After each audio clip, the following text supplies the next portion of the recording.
पश्चिम बंगाल में तृणमूल कांग्रेस के रणनीतिकार प्रशांत किशोर अब चुनावी कामकाज से संन्यास लेंगे। इसकी घोषणा खुद प्रशांत किशोर ने इंडिया टुडे से खास बातचीत में की है।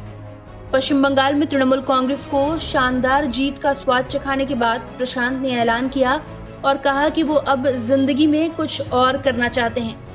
प्रशांत ने सवाल जवाब के सिलसिले में ये तक कह दिया कि वो कभी भी चुनावी रणनीतिकार का काम नहीं करना चाहते थे, लेकिन उन्होंने इस फील्ड में कदम रखा और अपने हिस्से का काम किया।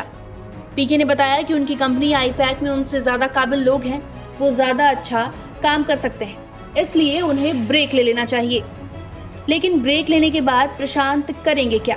क्या वापस राजनीति में जाएंगे? क्या प्रशांत की बिहार वापसी हो सकती है? इन तमाम सवालों पर प्रशांत ने क्या जवाब दिया, आप खुद सुन लीजिए। Basically, I know your heart is in Bihar politics.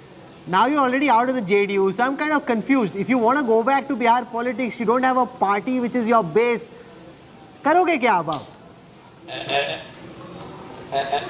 Rahul, you have to give me some time to think about it. Earlier you said that I will not quit even if BJP will cross 100. Now I'm telling I will quit. Then you are saying what you will do. I will do something.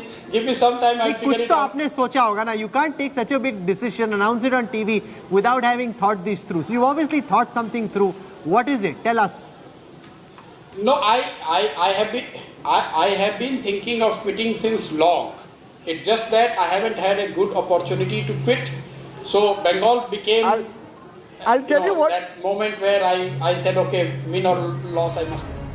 राजनीति में जाना हमेशा पीके की radar पर रहा है। पीके ने Janata Dal United join भी किया। नीतीश कुमार के बेहद नजदीकी होने की वजह से उन्हें पार्टी का उपाध्यक्ष भी बनाया गया।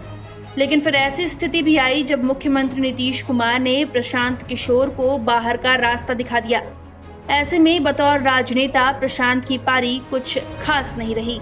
बता दें कि सबसे पहले प्रशांत का नाम तब चर्चा में आया जब साल 2014 के लोकसभा चुनाव में बीजेपी को विराट जीत हासिल हुई।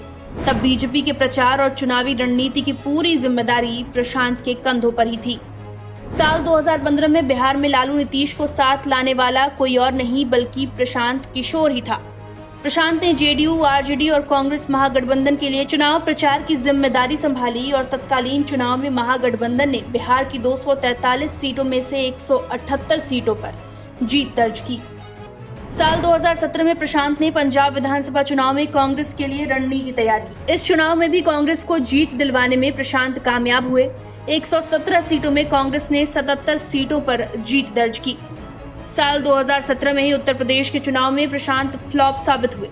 यहाँ भी उन्होंने कांग्रेस की रणनीति तैयार करने की जिम्मेदारी ली हुई थी। साल 2019 से आंध्र प्रदेश में वाईएसआर का झंडा बुलंद करने में प्रशांत किशोर का हाथ रहा। चुनावी सलाहकार के तौर पर उन्होंने वाईएसआर की रणनीति तैयार की और चुनाव में पार्टी ने 175 में से 151 सीटों पर भारी जीत दर्ज की।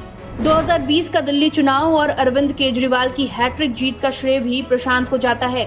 चुनावी रणनीतिकार की भूमिका में प्रशांत ने लगे रहो केजरीवाल अभियान तैयार किया और पार्टी ने 70 में से 62 सीटों पर जीत का परचम लहराया।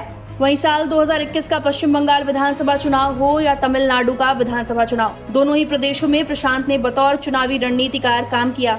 पश्चिम बंगाल में तृणमूल कांग्रेस तो तमिलनाडु में डीएमके के लिए, और परिणाम ये है कि दोनों ही प्रदेशों में प्रशांत ने जीत का झंडा बुलंद किया है। बता दें कि चुनावी नतीजों से पहले प्रशांत किशोर ने यह दावा किया था कि बंगाल में बीजेपी अगर दहाई का आंकड़ा पार कर लेती है तो वो संन्यास ले लेंगे। लेकिन अब जबकि ये साफ है कि बीजेपी दहाई का आंकड़ा नहीं छू पाई, ऐसे वक्त में प्रशांत का ये फैसला चौंकाने वाला है। हालांकि प्रशांत के इस फैसले के बाद उनके बिहार वापसी की संभावनाओं पर चर्चा तेज हो गई है। ब्यूरो रिपोर्ट, बिहार तक।